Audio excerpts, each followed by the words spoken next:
student demonstrators, we'll see a new form of leadership emerge.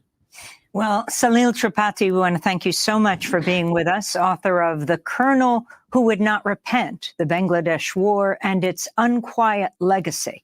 Salil is on the board of PEN International, a contributing editor to The Caravan. That does it for today's broadcast.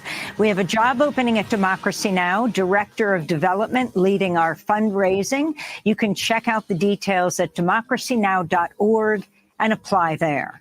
Democracy Now! is produced with Mike Burke, Renee Feltz, Dina Guzder, Sharifa Belkadous, Messiah Rhodes, Nermeen Sheikh, Maria Terracena, Tommy Warrenoff, Sharina Nadura, Sam Alkoff. I'm Amy Goodman with Juan Gonzalez. Thanks so much for joining us.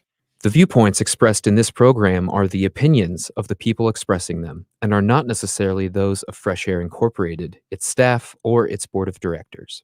Hi, this is Al McFarlane, host of the Conversation with Al McFarlane. You're listening to 90.3 FM, KFAI, Minneapolis.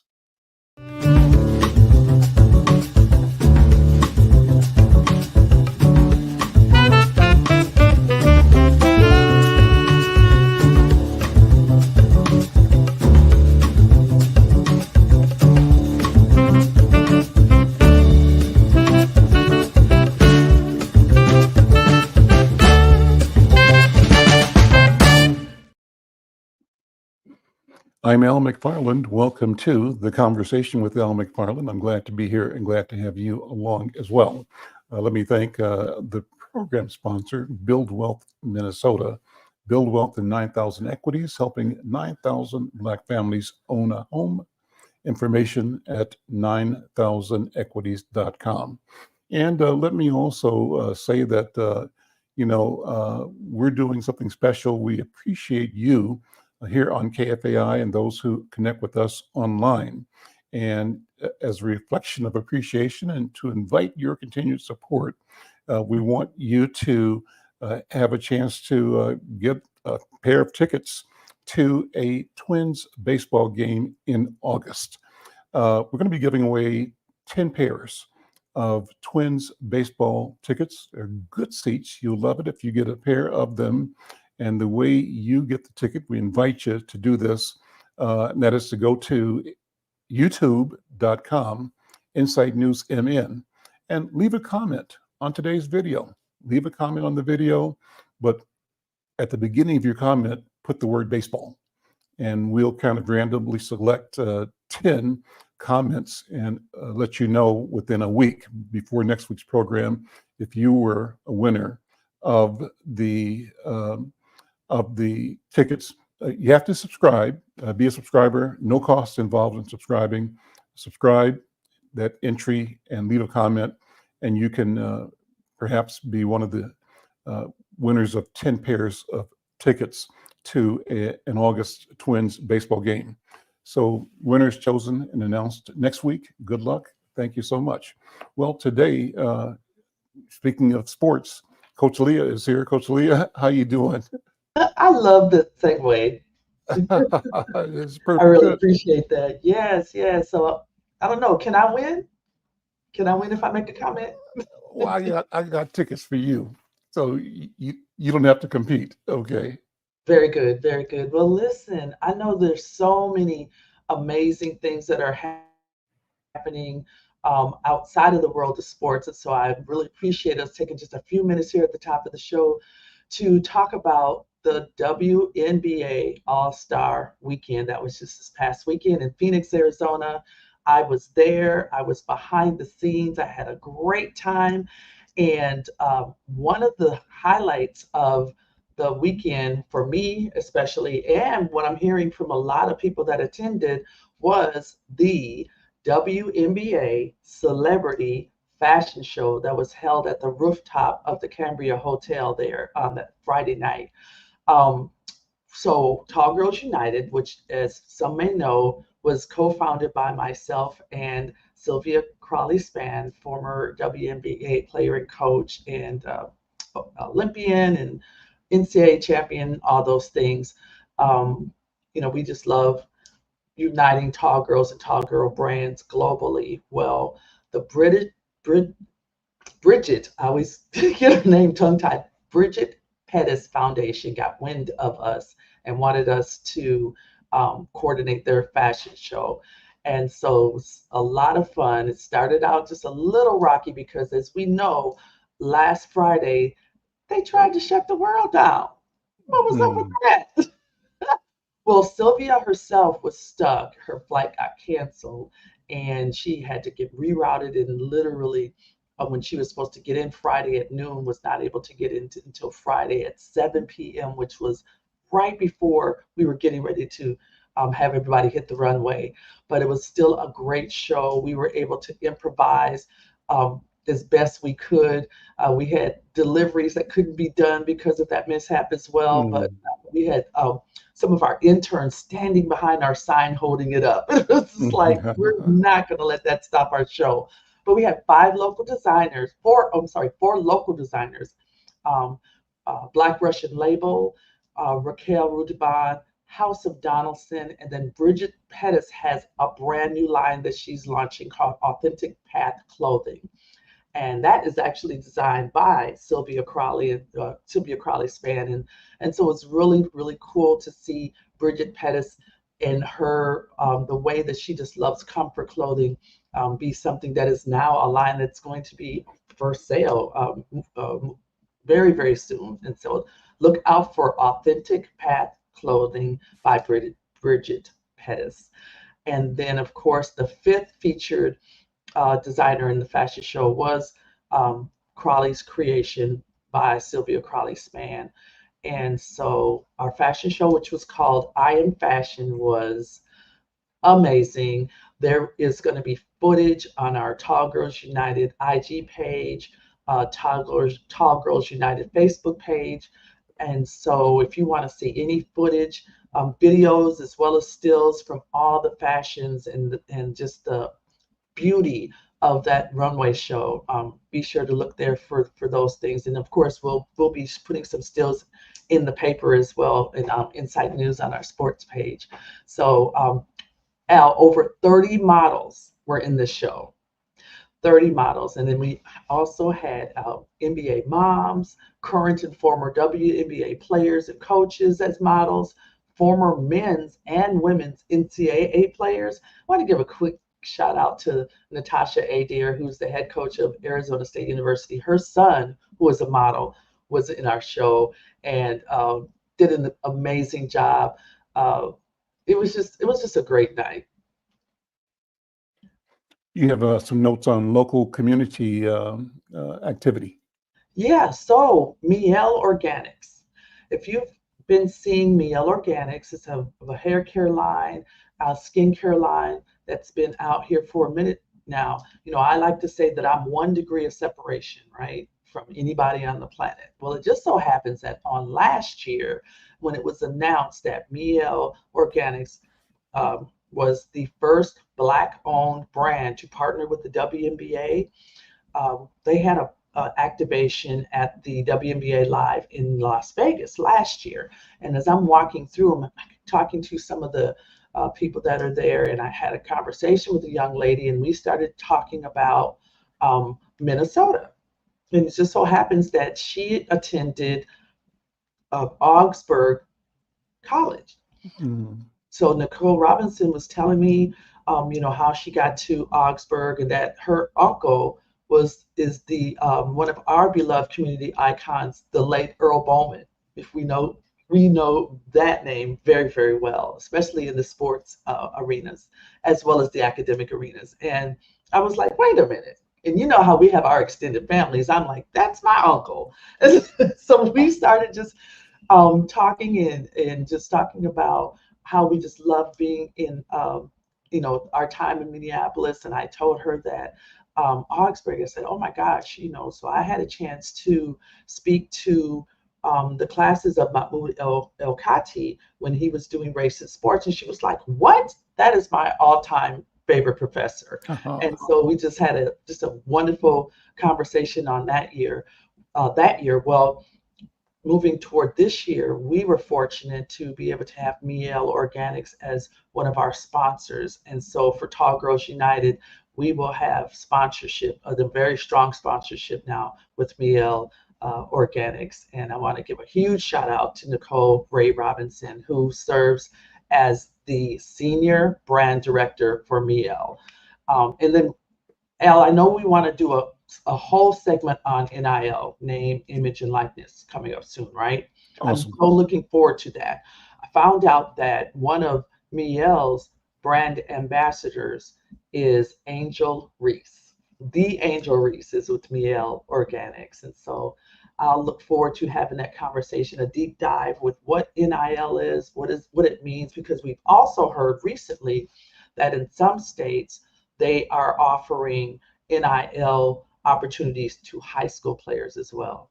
And so we'll be able to have a deep dive and talk about what that means at the high school level, at the collegiate level, as well as at the pro level for these scholar athletes and for these people who I believe their sweat equity should gain them their own riches. There you go. Listen, thank you so much. Always good to listen, learn from you, Coach. Appreciate it. And people like what you got to say and how you say it. So thank you so much. We'll see you next time. And Thank I you. am particularly interested in the economics of the NIL. So we'll have that deep dive at a later show. Yes, sounds good. Bye, everybody. Have a great week. See you later. I'm Al McFarlane. This is the Conversation with Al McFarlane.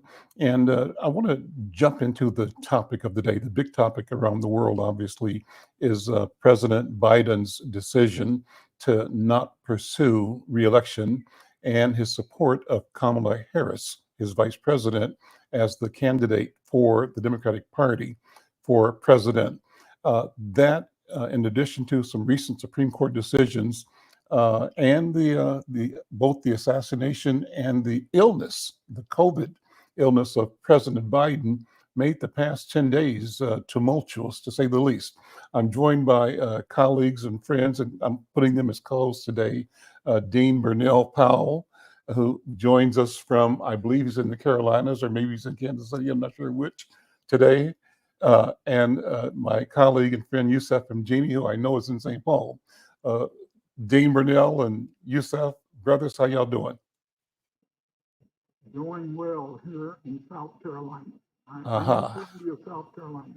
Okay. Well, and Yusef, how are you doing? Unmute, Yusef. Unmute. Yusef is muted, so he's not hearing my note here. Burnell, let me ask you to weigh in. This past week, okay, Yusef, you're unmuted now. How are you doing, Yusef? Good. Thank you for asking, brother. Thank Okay. you. Hello, Burnell. Now Burnell is muted. What's that now? Now we hear you. Now we hear you.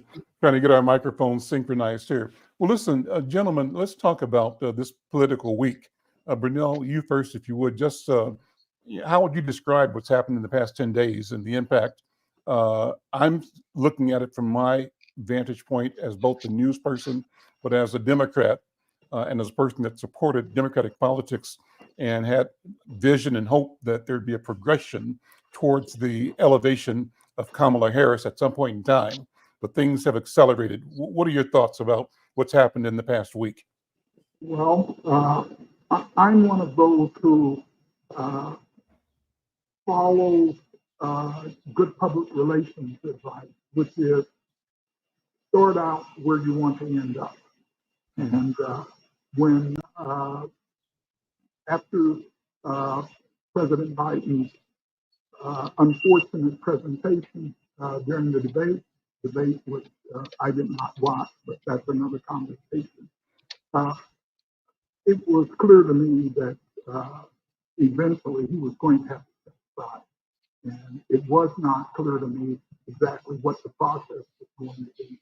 But since he had for months been campaigning and been unable to move the polls in his direction in a meaningful way, it became pretty clear to me that the next step was that he was going to have to find a way to step aside.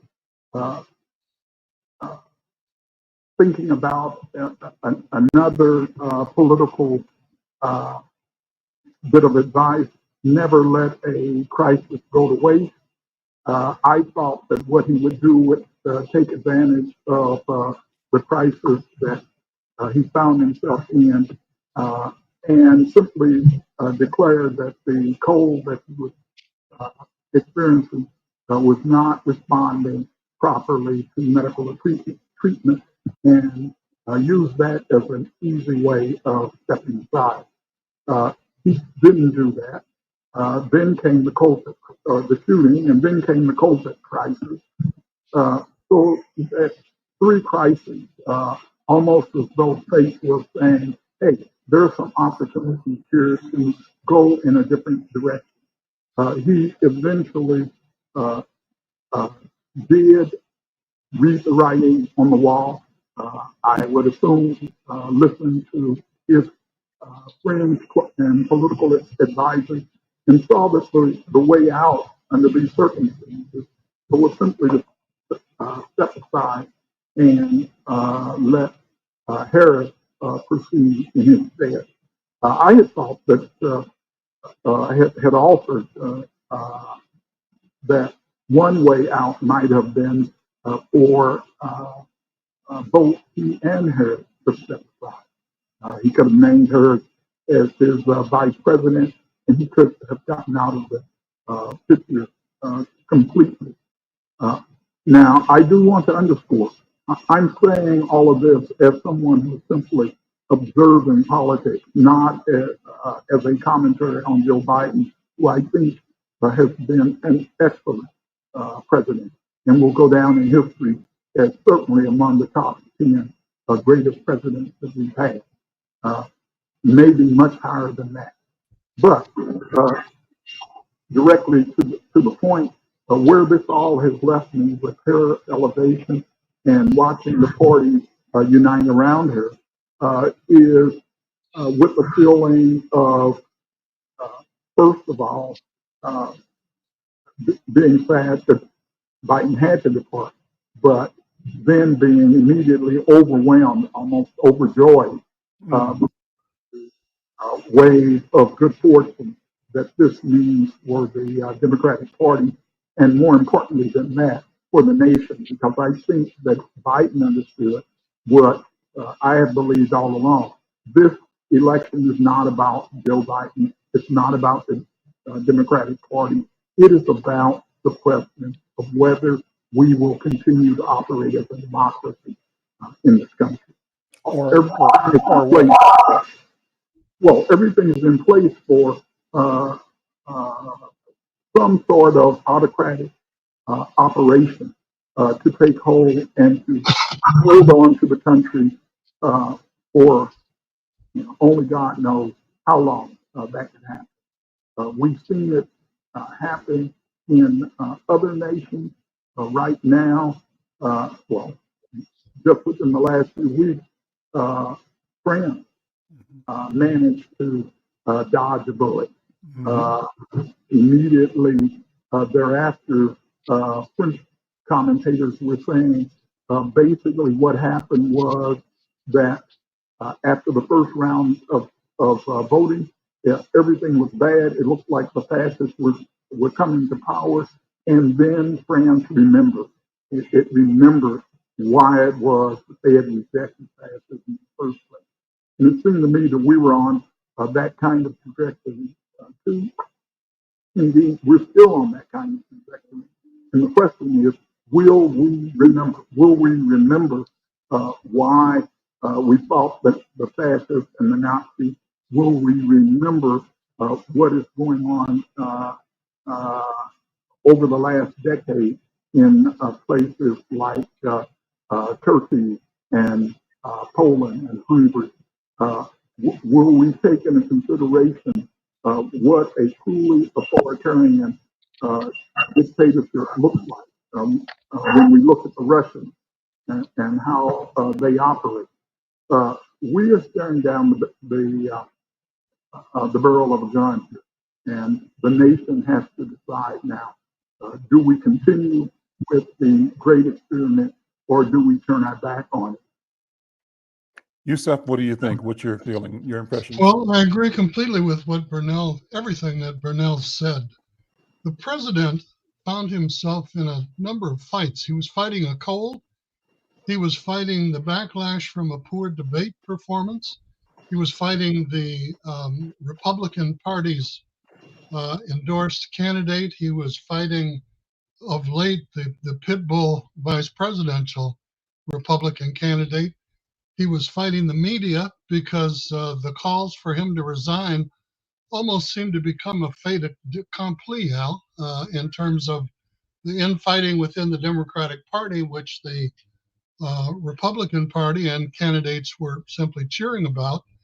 And finally, he was fighting COVID and decided that the best thing to do for the Democrats, for the country, for the election, and for democracy was to step aside, to endorse Kamala Harris, to release the $240 million which remained in the presidential campaign war chest. Kamala has also raised more than $100 million in the last 24 hours. There was a critical need to catch up with the fundraising that the Republican campaign had initiated. Elon Musk had pledged $45 million a month to the Trump campaign, and the Democratic Party sort of had its panties in a bunch about what the best way was to defeat Donald Trump. And so Kamala Harris has now secured enough delegates to obtain the endorsement at the Democratic National Convention. She's received support from more than a dozen national unions. The only one we're waiting on is the American Auto Workers, and both Joe Biden and Kamala Harris were on the picket lines with United Auto Workers when the Republican candidate for president said, let the auto companies go bankrupt. Let's not concede to their demands. So the big discussion now is about who would be the running mate. And among those under consideration are Minnesota Governor Tim Walz and Minnesota Senator Amy Klobuchar. There are two schools of thought. One is that having two females on the ticket might exaggerate any sexism, and some are saying that Hillary Clinton, of course, apart from bad campaign strategy, enjoyed negative results as related to sexism in her campaign for presidency. Kamala, obviously being a woman, being Afro-Caribbean Indian, not an African-American woman, and being vice president, which is an invisible job somewhere, behind the Wizard of Oz, not just behind the curtain, but behind the man who is behind the curtain. And now she's center stage, but her experience as a prosecutor, as a district attorney, as attorney general for the state of California, certainly prepares her for coming up against a woman abuser, a rapist, a person who's, committed 34 felony crimes and been convicted, and convicted of fraud and a number of other charges. So the two questions are, how will Kamala do on the campaign trail, and who will she select as her vice presidential candidate? And the odds are that the strong favorites are a representative from the swing states that Kamala has to carry. She could win the popular vote, meaning that she could win a larger number of individual votes than President Trump and still lose the election because of electoral votes. And electoral votes are assigned to states individually. And if you don't achieve a majority of the electoral votes, I think 270 to win the election, then you cannot, attain the White House. So the Democratic National Committee, the Governors Association, the Democratic Campaign for the Presidency is concerned about those swing states because at present Trump has an average of 1.5 percentage point lead over former, candidate Biden in all of those swing states except one. In another, there is a tie. And he has, in the brief polls that have been conducted since President Biden stepped aside and endorsed her, a 1.5 percentage point lead over Kamala Harris as of this moment in time. But we all know that polls don't vote, and they are just that, a momentary snapshot in time. So the one thing that there is bipartisan agreement about is that this campaign is going to be one of the ugliest in history. And the next 3 months are going to tell who will become the next president of the United States. I would conclude by saying that in no one's imagination can they recall the euphoria and the excitement about the nomination of Kamala Harris, about her being endorsed by Joe Biden and being the Democratic frontrunner. And no one has come out to challenge her directly, although Dean Phillips, representative from Minnesota, Robert Kennedy Jr., are saying that they would like to see some type of open process. But she already has the endorsement sewn up in terms of delegates that have committed to Biden and now to her. So J.D. Vance, the Republican vice presidential candidate, made a number of sexist and ugly statements in an attack on Kamala Harris this morning. Mm-hmm. So any notion of the tone of the campaign following the attempted assassination of Mr. Trump have just gone out the window. And the campaign has already gotten ugly and vicious, and we suspect that that will get worse in the days to come. Here's the real trick, Al. We got to get out to vote, okay? And we need to get out the vote that we got out for Barack Obama, term 1 and term 2. We need to get out the vote that we did for Keith Ellison and all of the Democratic candidates in the state of Minnesota. And my Democratic friends are saying, I don't care what you do as long as you vote blue. And the concern is not just, this is not a race for president. This is a race for control and the future of democracy, because we're talking about the House, we're talking about the Senate, we're talking about state and local and county elections up and down the ballot. There are people running, and those talking people about the who are impact elected are going to have an impact decisions on our lives, whether we like it or not. And the impact on the judiciary. Dean Powell, Absolutely. Judiciary consequences were apparent in recent days. Would you go into what's happened with the judiciary, particularly around the throwing out of the prosecution's cases against Trump? Well, only 1% of the cases that are appealed Let me go to Burnell on that, Yusuf. Hold on a second. Sorry. Yeah. Go ahead, bro. I was just about to add to that list that Yusuf so eloquently laid out. This is also a fight for the Supreme Court.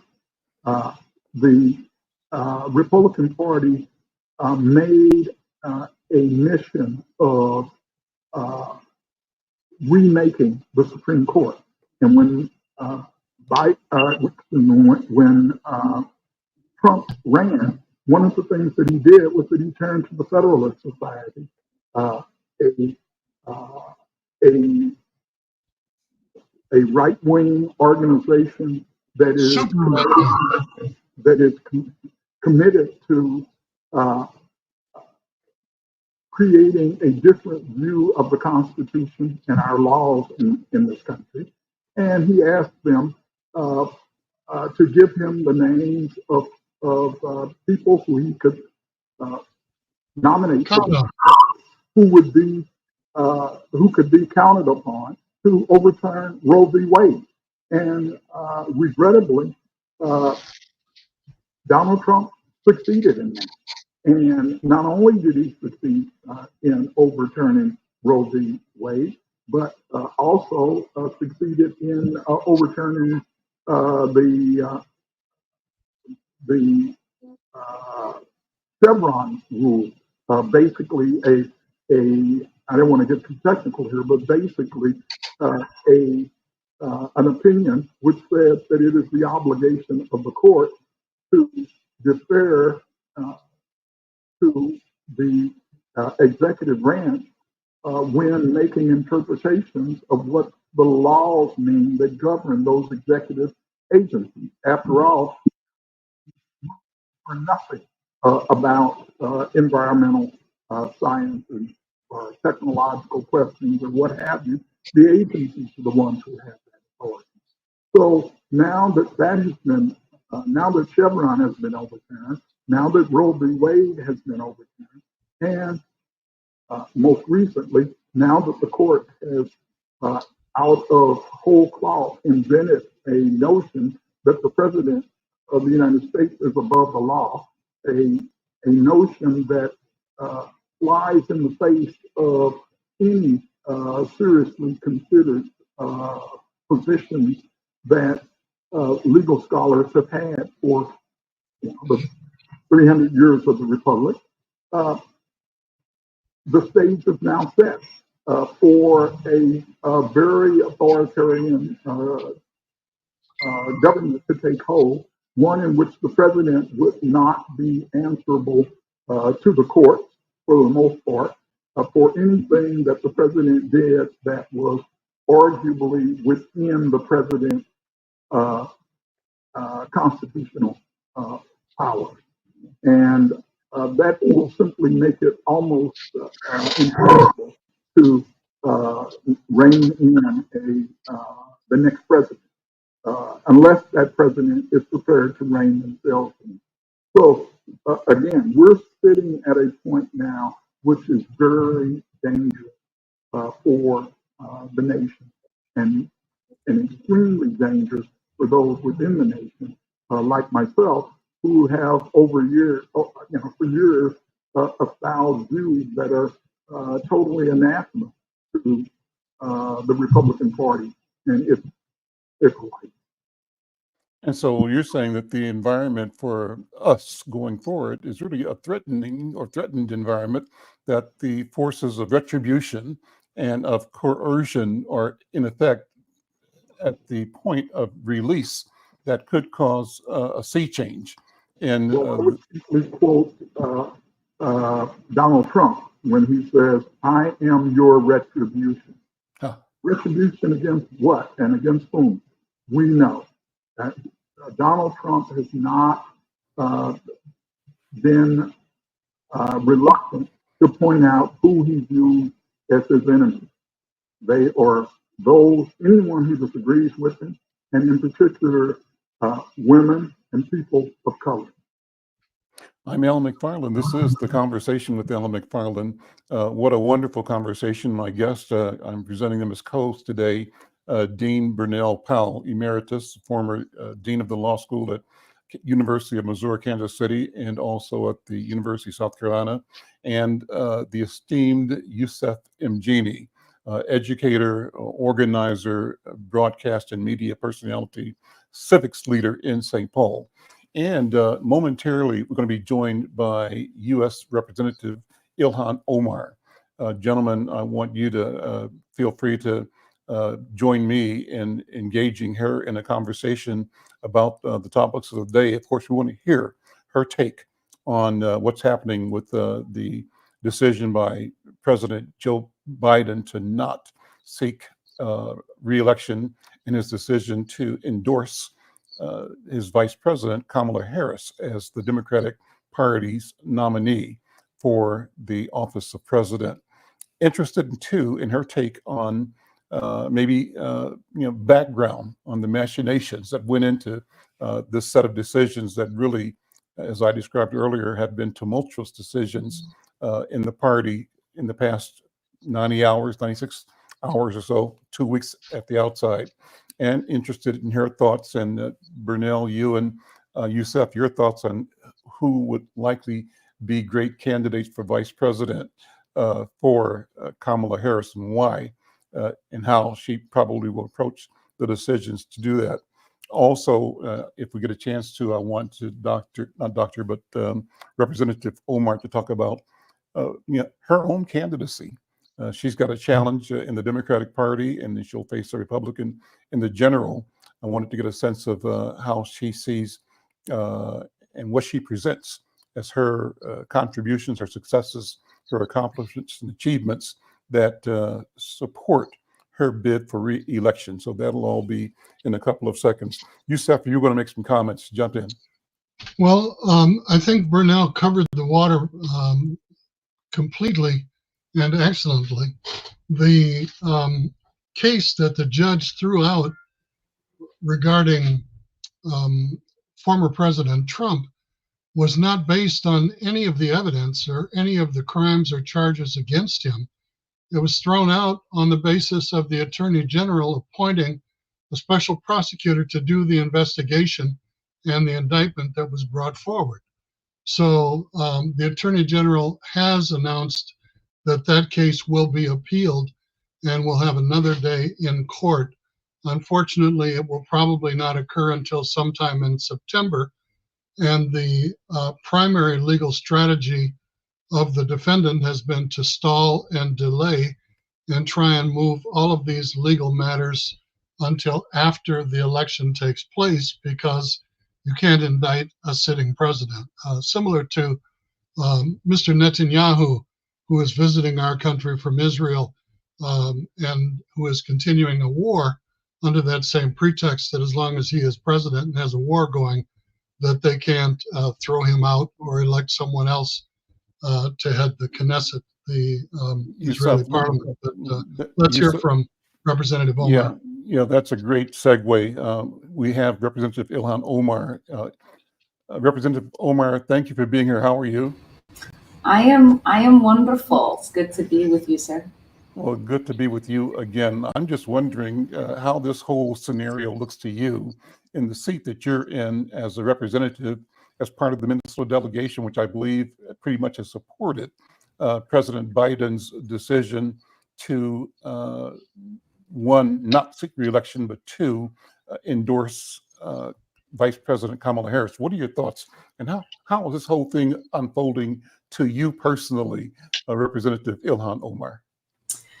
Well, I know that it was, it's been a really incredibly couple of difficult weeks, not just for the president, but all of us here in Washington being hammered by the media on what the president should do. I always felt as if the decision was his and his alone to make, and didn't think that it was respectful of our president for people to join the chorus in the level of harassment that we were seeing from some of my colleagues. And he did ultimately make the right decision for the country, for the party, for us going forward. I appreciate the fact that he did endorse Vice President Harris in his statement to drop out of the race. I think that was probably what generated the kind of momentum and the coalescing around her candidacy that we are seeing today. I could not have imagined if he didn't do that, the kind of challenges that she would have faced, the hurdles that the party would have had to overcome in deciding who would ultimately be our nominee when we have just little over 100 days to go and a couple of weeks out of before a decision is made at the DNC. So, right now we're sitting pretty. The vice president has raised $240 million within 24 hours. I was able to join a call that was put together by Black women leaders. We were, I think, expecting maybe 1,000. And we had about 44,000. That call started a little before 9 p.m.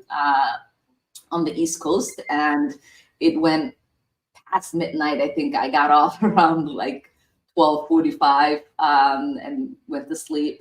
And last night, the same happened for Black men, and I think they had similar expectations, and they ultimately had about 40,000.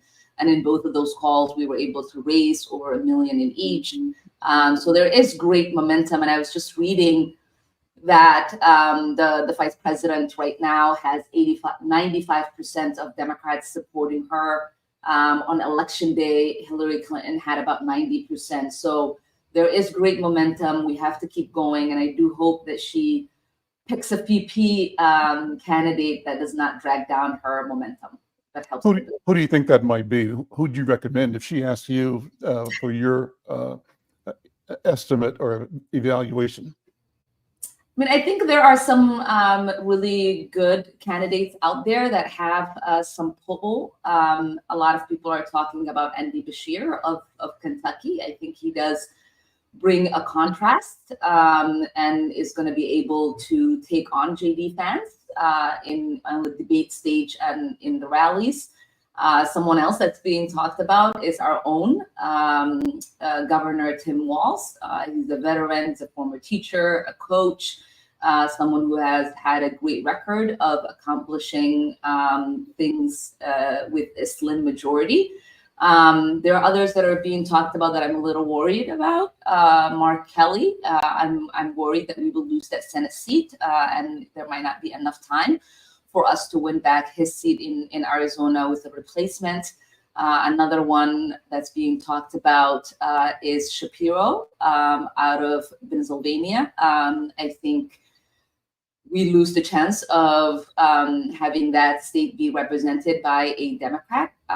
His lieutenant is not someone that people are excited to have represent them. So that's kind of my early assessment of what some of the field looks like. But she needs somebody who has a track record of winning a tough state and is able to bring new base with her. Representative and not lose the enthusiasm and the excitement that her base currently has. the progressive young community is questioning the Biden-Harris, I'll say Biden policy on Palestine in particular. And you've been one of the outspoken leaders about looking at what equity, equality, justice, and fairness mean in resolving the ongoing conflict in the Middle East. How do you see Vice President Harris's campaign threading the needle, driving towards a different or a strategy that will broaden consensus to bring young people in while not losing people that have a sort of traditional view of supporting Israel no matter what? What do you think? Yeah, I mean, my hope is that she does distance herself from the current policies of the administration. We are hearing that in rooms that she actually was pretty critical in the path that the president and our Secretary of State have chosen. So I do hope that she calls for a ceasefire, that the impunity that Israel has enjoyed, that we've provided for them in the international community ends, and that there is a pause in sending weapons to continue the genocide that's currently being carried out against the people of Gaza. And we're hearing initial changes. You know, she's deciding not to preside over the joint statement, joint address tomorrow here in Congress, so she would not appear behind him. She is set to have a meeting with him where some of her aides have said that she will talk to him about ending the war. So I do hope that the readout from that meeting is something that creates hope of the kind of presidency that she will have. Let me introduce you to Dean Brunel Powell, who is former dean of the law school at South Carolina and Kansas City. And I think you know Youssef and Jeannie. I'm sure you must know Youssef. Good afternoon. Gentlemen, if either of you have a question or comment, I'm sure. Representative Omar. Go ahead. Would you describe the tone of your primary campaign, and if successful, what do you expect the tone will be of the campaign in the general election? Yeah, I mean, we're running a joyful campaign as we always do. Our opponent has chosen hateful, sexist rhetoric to campaign against me, and I think that's unbecoming. We enjoy a really good base of support in the district. And we know that once we are successful in reminding people that there is a primary, that we prevail, and we prevail really well. We did that in 2018. We did that in 2020 when we had millions of money being spent against us. In 2022, we did not take him seriously and didn't do a lot of work in reminding folks that we did have a primary, and he did get close to winning that election. And this time we are doing what we've always done and treating 2022 as an outlier, and making sure all of our focus is reminding everybody that we represent that there is a primary happening on the 13th of August. Early voting is going on, and there seems to be a lot of enthusiasm. Many people have already voted early, and many people have already requested their ballots, including myself. And my kids, who did get the chance to vote for me for the first time this year. And what do you anticipate in the general election campaign? Yeah, I mean, in 2020, we were successful in defeating Trump, and I do believe that we will do everything that we can. The 5th is a vote generator for the Democrats in Minnesota, and so I'm not taking the fact that people are considering Minnesota a purple state this cycle lightly, and so we are already thinking about the resources that we're going to need and collaborating with my friend, the chair of the DFL, Ken Martin. I have a couple of observations. The first one that I would make would be that I think that your handicapping of the possible vice presidential nominee is right on. I'm particularly struck by your reference to Mark Kelly. You indicated that there might be some real risk of losing that seat in the Senate. I'm not sure what the process would be for replacing him if he were to declare as the vice presidential nominee. But I do know that Arizona is a tough state, and he won there because he was particularly suited to win in that. Yeah, he's a very unique candidate, yes. Yes, jurisdiction. The other thing that I would note is that with respect to the prime minister from Israel, Netanyahu, he's here, and I think it should be underlined. He's here because the Republican Party saw it to their advantage to have him here. He's not here because the Biden administration wanted him here. The Biden administration indeed has been at odds with Netanyahu for the entirety of their tenure, and the disagreements between Biden and Netanyahu far exceed his time as president. The third thing that I would note, though, is with all due respect, one of the reasons why I am in academia is because it's one of the few places where I can really make the point that my responsibility is to tell the truth as I see it and to read the law and interpret it as I see it. And that's without political favor. And so, with all due respect, Representative, when you use such phrases as the genocide that's going on in Palestine, I have to say to you, I do not believe that there is any jurisdiction in the world that would declare that what Israel has done, as horrific as it has been, amounts to genocide. And I think that we should not take legal terms and use them as part of popular conversation. It simply creates a misunderstanding of what the law is, and we ought to, at all times, insist upon clarity and be specific about what it is that we are talking about. And that is How would you define it, Bernal? Let me finish. That is not, I appreciate that is that. not to say that I do not agree that Israel has engaged in activities that should be investigated as potential war crimes. Yes. So let's have I Ilhan. appreciate that. If I can just respond, Professor, and you know, I do think that if history serves me well, I remember the Rwandan genocide taking place, and a lot of professors, a lot of people in the State Department, Albright herself, the President Clinton, all of them saying that it could not be categorized as a genocide. The same happened when the Bosnian genocide was taking place, that now everybody understands as the genocide. There's a long debate when genocides are taking place of people saying that that's not what it is, because it is a political term that in itself requires people to take action once that term is used. Nobody wants to be complicit and helping support that. So you and I can debate. Others certainly disagree with you, who study genocides and who diagnose it.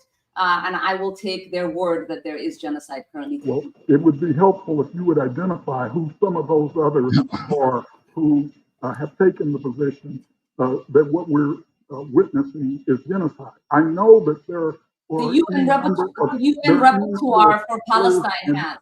And judicial bodies and commentators who have talked about the need for a different approach. But we should not take a legal term and turn it into popular barbershop or hairdresser conversation. That's not advanced. But the weight of the magnitude of a genocide is not something that you use to dress up anything, sir. So let me move the conversation. This is a great conversation. Thank you, Dean Powell, for that, and thank you, Ilhan Omar, for your response as well, and Yusuf for yours as well. Ilhan, before we close, I wanted you to spend some time talking about what you have delivered to your constituents here in Minnesota. You've got a campaign that I think is a serious campaign against you, and part of the story will be that you have not, or they'll question what you have delivered. I wanted you to take the time to talk about why voters should reelect you. What are you telling? What are you presenting to the electorate regarding your candidacy? Yeah, really proud of the work that we've been able to do in the few terms that we've been in Congress. You know, we've delivered $54 million in project community funding that has touched the lives of our community members across the district. We were able to pass the Meals Act that helped feed 33 million children across the country during COVID. We worked with the administration to get the Inflation Reduction Act passed that has the most historic climate investment in the history of this country. We were able to get our zero waste legislation passed in the infrastructure bill that passed. And I think we still have some more work to do in regards to protecting reproductive rights, making sure that we are protecting our democracy and expanding voting rights. There's still a lot more work to do outside of the bipartisan gun violence bill that we passed to address gun violence in our country. And I certainly look forward to passing the Meals Act to make it permanent in the form of the universal school meals legislation that I've introduced. What's the sense of your campaign, of the readiness of voters to turn out? The big question has always been voter apathy, but we've got a hot contest that's simply heating up by the minute because of the dynamics of both who the candidate is on the Republican side and the transition taking place on the Democratic Party side. How does that translate to activating, motivating voter turnout in Minnesota, and particularly in our communities? I'm talking about Black, brown, Native American communities. What are your thoughts? Yeah, I mean, there is actually an increase in enthusiasm. Last night, we did our own Minnesota call of Black women. And that was put together within a couple of hours. And there were so many of us, not just elected Black women in the state, but organizers. Everybody's ready to go. We've seen an uptick, a huge uptick in people signing up for volunteer shifts. The DFL had their biggest fundraising haul. There's just a lot of energy that is mounting. Many of us, I think all of the Democratic electeds in Minnesota just put out a statement supporting Harris. There's a lot of energy and a renewed hope that we not only can Minnesota defeat Trump, but that we can also defeat him in the country. Okay, Yusuf? Representative Omar, the largest law enforcement organization in the state of California with 40 million people are the corrections officers in the California state prisons and correctional facilities. One of the criticisms that the Republicans are raising about Vice President Harris is that she created quite a bit of job security for that particular union in sending a lot of young men up the river in her role as district attorney and as attorney general. Do you believe that this is an obstacle that she will have to overcome as part of her campaign, and that she is capable of doing that successfully? I think so. I believe that that's going to be a talking point that the Republicans will quickly drop. I don't think, being the Republican Party, that you can go after a Democratic candidate and saying that they were tough. Too tough on crime. Too tough on crime. I think that that's not going to be a bigger obstacle. I think they will lean heavily on the racism and sexism, and that's going to be, I think, the bigger challenge for the Democrats to learn how to defend a Black woman on top of the ticket. Dean Powell, final question and comment. What do you have to say about the impact of the infrastructure legislation? How has that affected Minnesota? What has it meant in terms of jobs? What has it meant in terms of building repair?